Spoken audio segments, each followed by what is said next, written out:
There was once a man and his wife who for many years had wanted a child, and at last they had reason to believe their wish would soon be granted. One day the woman sat at her window and looked into the garden next door, which belonged to a powerful witch who was feared by everyone.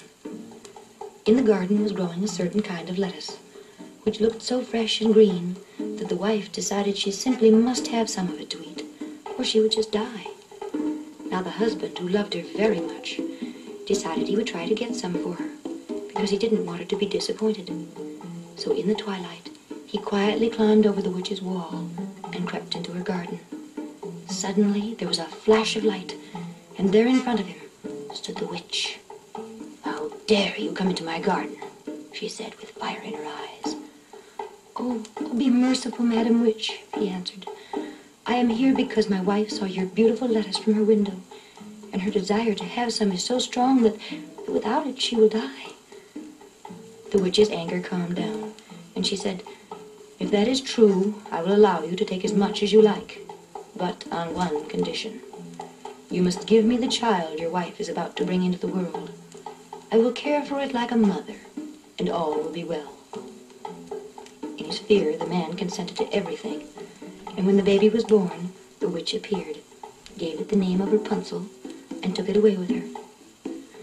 Rapunzel was the most beautiful child under the sun, and when she was 12 years old, the witch shut her up in a tower deep in the woods. It had no staircase and no doors, but only a little window high up in the wall. When the witch wanted to enter the tower, she stood at the bottom and cried, "Rapunzel, Rapunzel, let down your hair." Rapunzel had beautiful long hair, as fine as spun gold. As soon as she heard the witch, she unfastened her braids and twisted them around a hook by the window. They reached all the way to the ground, and the witch climbed up by them.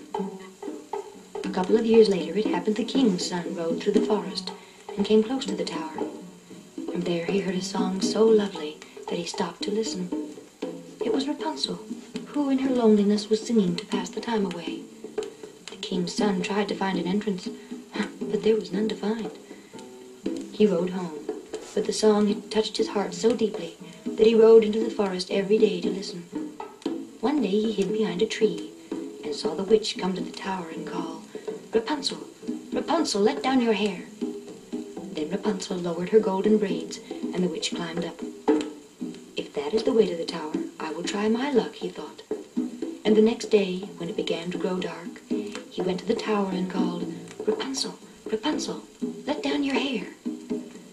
The hair fell down, and the king's son climbed up it. At first Rapunzel was terrified, for she had never seen a man before. But the king's son talked to her kindly, and told her that his heart had been so deeply touched by her song that he had to see her.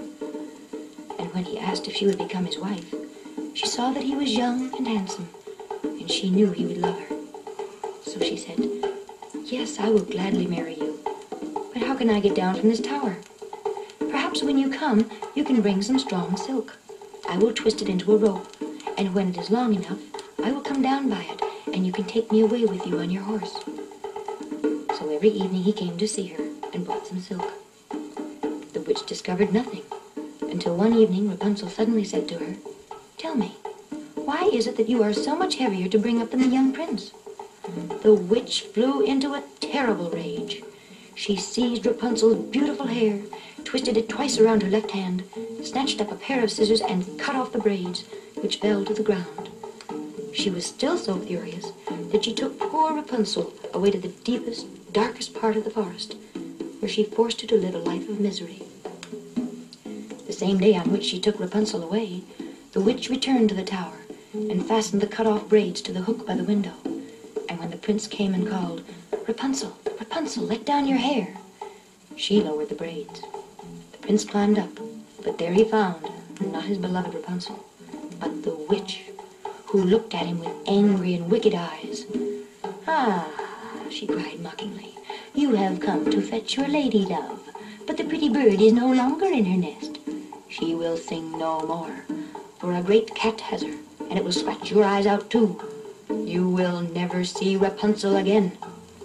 The prince was so shocked that he fell backwards out of the window.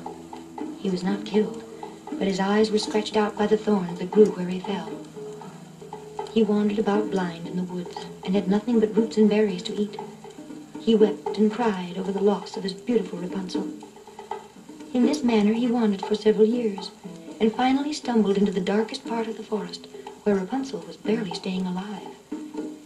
He heard a familiar voice and groped his way towards it.